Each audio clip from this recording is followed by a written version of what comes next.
We're going to make a gank attempt in mid. We should be able to freeze some of these people, or none of the people. Wall. Good wall. Hit him with the line attack. Our team's going in. We're going to use our ultimate and cancel early just to confirm the kill.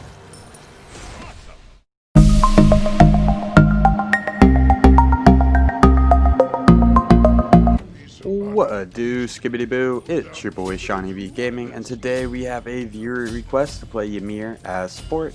If you are new to the channel, I upload every single day. I add some commentary to a game that I've already played with the intention of seeing what went right and what went wrong, and hopefully there's something that we can learn together. If you are a returning viewer, Ymir is a classic support, his wall is underrated, and this game is a great game to talk about build options, counter building, and such. So let's go ahead and jump into Ymir's abilities. Ymir's one is his ice wall. He's going to summon a wall of ice. As you level this ability up, the lifetime of the ice wall is going to increase, and if you push the button to cast the ice wall again, you're going to cancel it and destroy the ice wall. Ymir's two. Ymir is going to smash his club down and do a line attack, damaging and slowing enemies in front of him. This ability is going to apply Frostbite. The slow is 35% and it lasts for 4 seconds. Ymir's 3. Ymir is going to do a cone attack that is going to freeze and stun all enemies in front of him. It's going to apply Frostbite, and as you level up this ability, the stun is going to become longer. So this is an excellent start and a great demonstration of what Hand of the Gods can do for your lane as support. So we used Hand of the Gods, we're able to clear the purple really quickly. We dropped a ward on the enemies and we saw that they did not have Hand of the Gods. So look at how much quicker we are making it to lane. We're going to get here, use our abilities, and our abilities are going to be off cooldown by the time they even make it here. We're going to use our line attack on this Baron. He took too much damage from the minions. We're going to use some basics, and we're able to clean up the Baron. All this pressure came from Hand of the Gods, and the enemy team did not have Hand of the Gods. But back to abilities.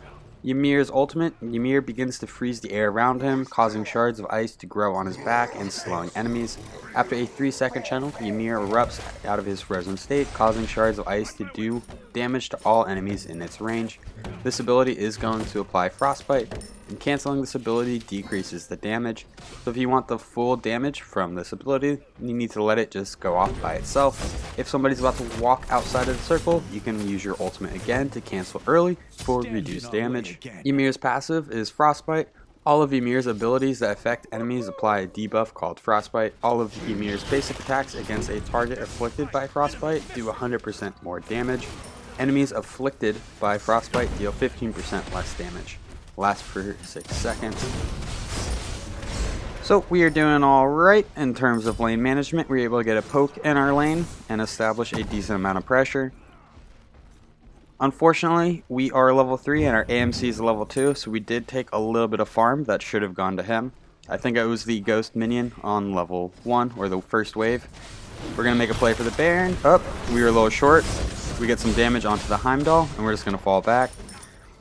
So we just bought a bunch of health potions to go along with our Hand of the Gods. We're not worried about our health, but we are running a little low on mana. Letting AMC know, out of mana, just plan on basic attacking this camp. We do have enough money for boots, so we probably are going to want to back after this wave.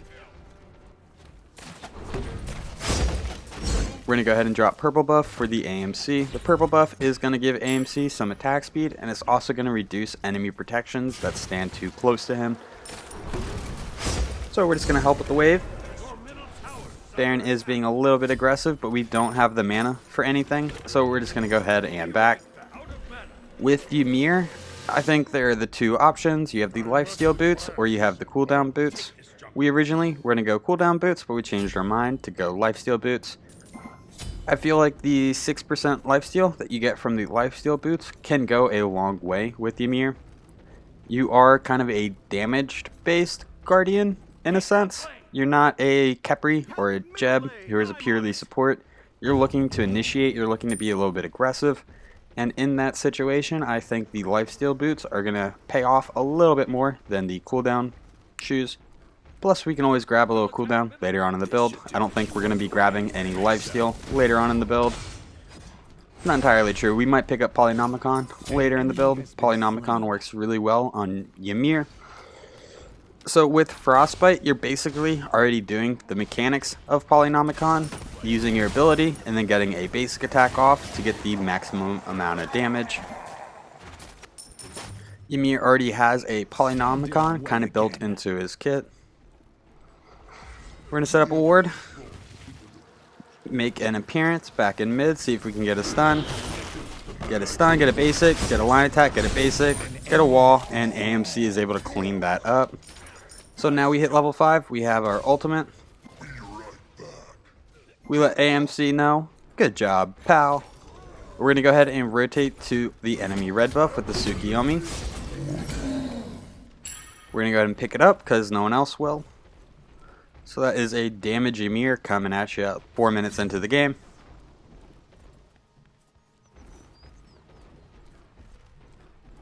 So it doesn't look like anything's going to really happen in this jungle.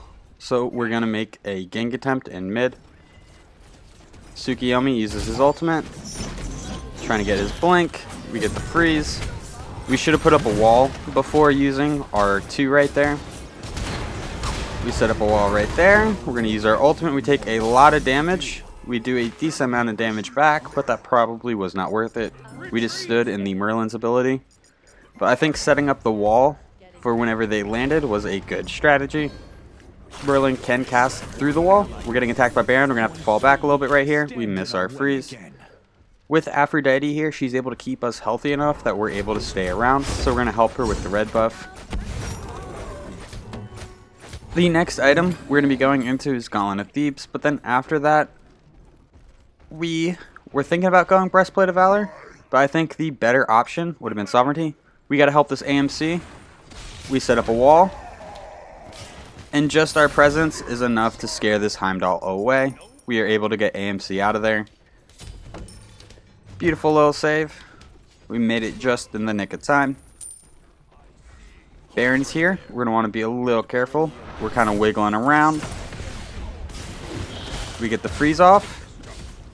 We're going to fall back. We try to set up a wall between us and the Baron. Unfortunately, we got pulled before we could fully cast it. AMC is able to get the pick onto the Baron Somdi. Thank you to this AMC for not leaving me out there to dry, not backing, and just kind of hanging out until I was safe. Because of that, he was able to get a pick. So after going into Lifesteal Boots, we're going to be going into Gauntlet of Thebes. Gauntlet of Thebes is probably the best support item in the game. Costs 2,350 gold, so it's relatively cheap. It is going to provide you 300 health and 15 HP 5. But it has a passive that whenever you get an assist, whether it be on an enemy god or a minion, you're going to gain a stack, 5 for an enemy god, 1 for a minion. And each stack up to 50 is going to give you 1 magical protection and 1 physical protection. So at fully stacked, this item is going to give you 300 health, 50 magical protections, 50 physical protections, 15 HP 5, and allies that stand within a certain radius of you are going to get 10 bonus protections for physical and magical. Looks like we have a fearless warrior on our hands. We're going to make a gank attempt in mid. We should be able to freeze some of these people, or none of the people. Wall. Good wall. Hit him with the line attack. Our team's going in. We're going to use our ultimate and cancel early just to confirm the kill. We have the full 5 here, so I think we can kind of rotate and take whatever we want. Heim is on their red. Mulan's kind of rotating behind, but I think we have enough space between the enemy team and ourselves to go ahead and start and get the Gold Fury.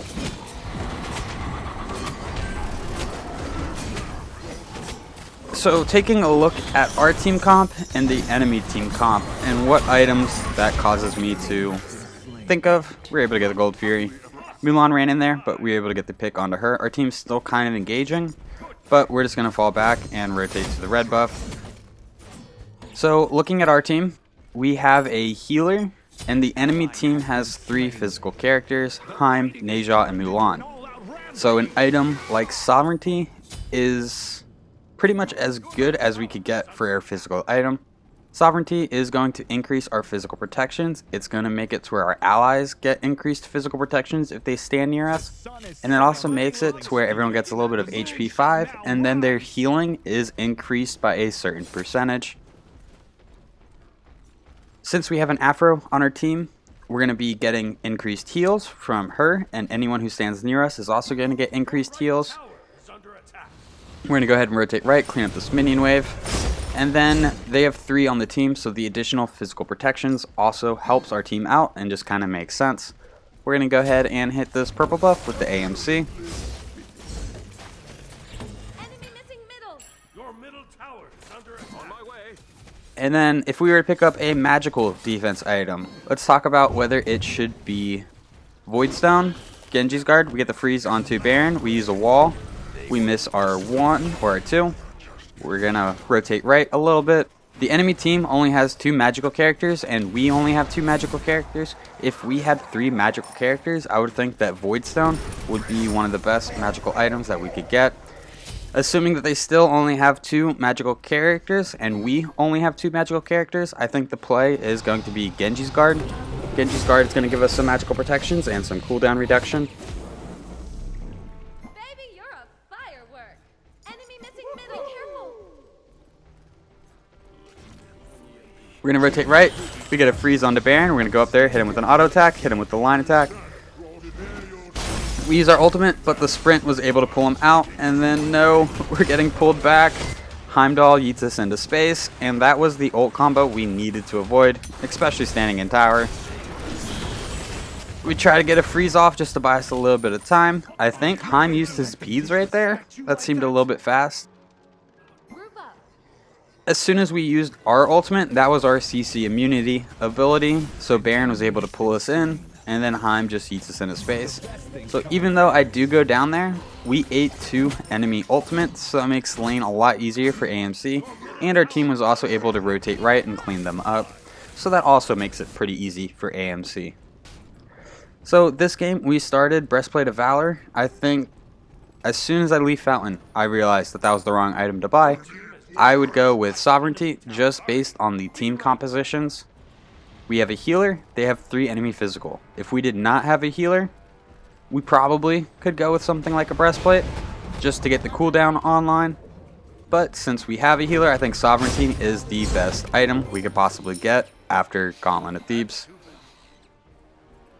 At least in terms of our team and our team comp for team fights. After going into Sovereignty, I think we should probably go into Genji's Guard. Genji's Guard is going to give us a little bit of magical protections. We get the freeze onto this Merlin. We get a basic attack. He blinks past our 1. Our wall was a little bit short. We're going to peel back and try to help the Aphrodite out. Magi does have anti-heal online, so we do kind of need to watch out for her. We're going to go ahead and we thought maybe they were backing right there.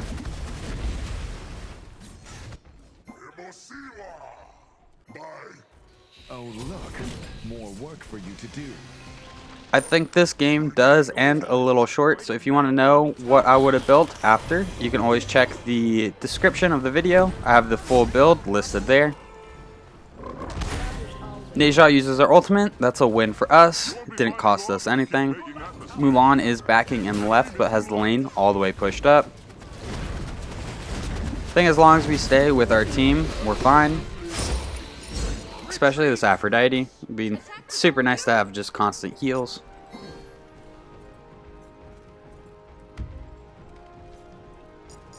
I have no idea why I'm doing this instead of going with Gold Fury with the Aphrodite. We're going to set up another ward.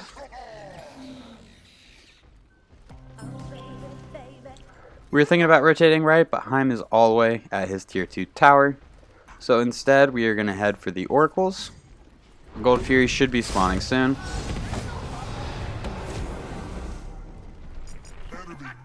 Three people in mid, so we're going to turn our attention back to mid. We're hanging out right here. If they overstep and come into jungle, we'd be able to fight them. But it looks like they either had vision or just made a lucky guess, because they did not engage us. Neja is pressuring the AMC in right. We're probably going to want to rotate over there. She's the furthest up, and I think we could make a difference and save him if we could get there in time. We go the defensive route just because I saw him kind of falling back, but it looks like he's okay. So we're going to loop up through jungle.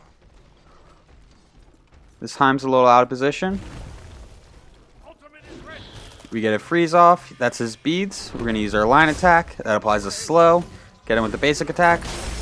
We were going to ult, try to get some damage, but he ults to get out of it. We're going to peel back for this team fight. Tsukuyomi's able to get the pick. We're going to throw up a wall onto the Mulan, deal with her later.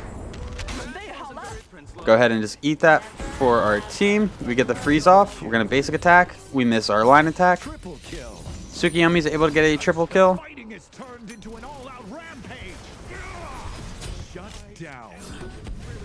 We miss our line attack onto the Mulan. We're going to go ahead and pop a shell for anyone who might need it. Line attack onto the Heimdall. We're able to get the tower right here. And the enemy team surrenders.